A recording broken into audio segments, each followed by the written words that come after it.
I wanted to know is how do I beat the A students? Because in school, no matter what class I was in, I was always a C student, no matter what happened. I was, how come I'm always a C student? And I never really understood why. So that's why after I was about 27 years old, I started researching education, the system, and all this. Then I realized the whole system was set up for people like me to be in the middle, because what they found out in '83 was that there were 7 different intelligences, this guy Gardner. And I'm not strong in the top 2 intelligence, which is reading and math. I'm a horrible reader, I'm a horrible writer, and I'm very slow at math. But I'm very good with my hands, and I'm also pretty good with what they call intrapersonal communication. There's interpersonal, which is communicating with another person. But intrapersonal is that communication with yourself. And if a person's very good at communication with self, you have a better chance of success. So the way I chunked it down, this has been 30 years, and again, I'm not a rocket scientist or a brain surgeon, is that the way you beat an A student was, I finally figured it out, was that we had 3 parts to a brain. We had the left brain, the right brain, and what I call the subconscious brain. Generally, when we say somebody's good at reading and writing and math, they're generally left brains. So these are the guys that do well in school. That is not me. I can read and I can write, but I read very slowly, and I can count as fast as my fingers can cheat on the single. And the right brain is the creative side. So this is analytical, and this is creative. So the way I solve problems is very simple. The way I beat an A student is if I run into a problem saying, I don't have enough money, or how do I put this deal together, or how do I get to do this, it's not left brain, it's creative. I go spatial. So people who are artists and musicians and things like this, they're more right brain. They get hammered in school. You know what I'm saying? And then the subconscious mind, this is what they call the reactive mind also. There's a thing called reptilian brain in here. This is primal. This is fight or flight. It doesn't think, it reacts. So when I say to most people, quit your job, and they go, logically the left brain goes, oh yeah, I could make a lot of money as an entrepreneur. And the right brain goes, yeah, then I could have my new cookies go out in the market and I could get rich. And then the subconscious mind kicks in and goes, not you.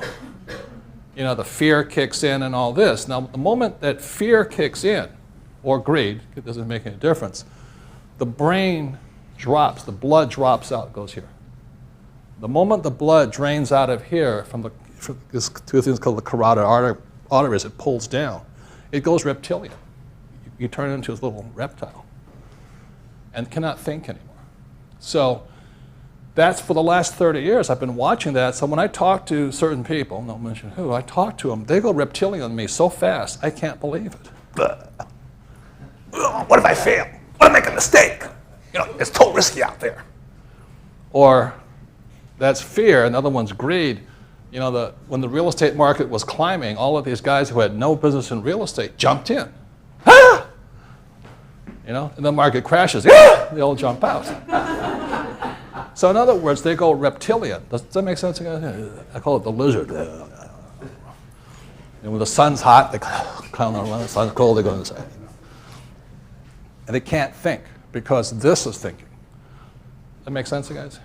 So the other side of it is, with me personally, there is the battle between the fat boy and the stud. I mean, every single morning I wake up and the stud says, okay, time to go to the gym. The fat boy goes, nah, not this morning. I don't think so, I think I'll have a little chocolate latte and relax a little bit. Or when they said, I'm going to be rich, and the subconscious goes, not you, you're a loser. You know what I'm talking about here? It's the battle. It is the battle. Constant. And so the battle is between the left brain, the right brain, and subconscious. And for those who know me over the last 30 years, that's all I've been talking about. So I can educate this, but I found out this was the most powerful. It's called the reaction, is the reptilian. So when I say I'm going to go make money, no problem. All 3 brains line up. It's crystal. I don't have any fear there. But I also learned this in Vietnam. They said, oh, there's a machine gun over there. I go, Roger, Dodger, He goes, left brain, right brain. I'll take that bastard on. There's only one of us is going to go home today, and it's going to be me. I'm going to kill him. But you talk to other people, what if I die? So you better not fly with me because I don't want you in my aircraft. If a person cannot control their subconscious mind, I don't want them on my team because they'll panic, they'll blow it, they won't shoot when they have to shoot, they'll run when they should be going forward, they'll back up and things like this. So these are the whole thing. So in the battle of the human mind, it's all inside of here, as best I can see.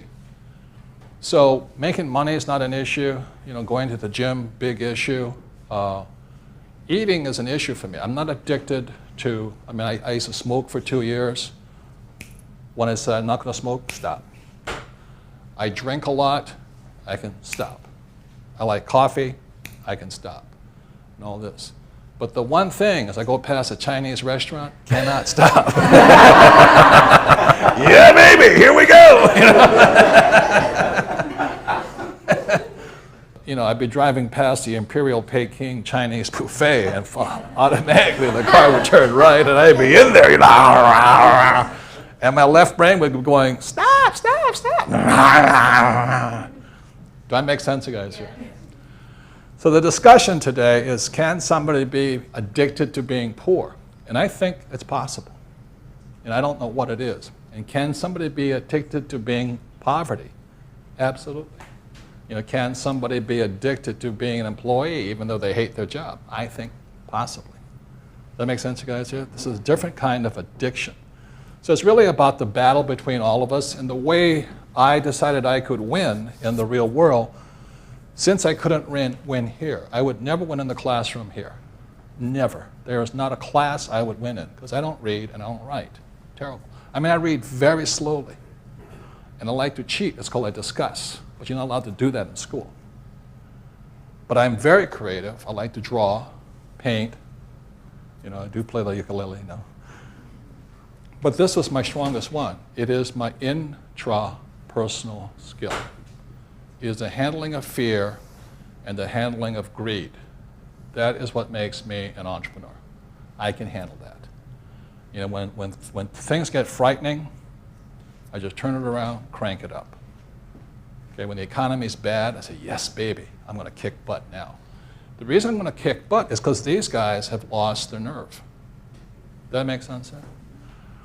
So right now, as the economy starts to go into a recession, people are starting to panic. This is the time to get rich. But when I talk to most people about a declining economy, they go, and they can't think anymore. They go reptilian. Am I making sense here? So the way to win in the world is by, and this is the book coming out next spring in 2008, is you get your financial IQ up, you need 3 parts of your brain.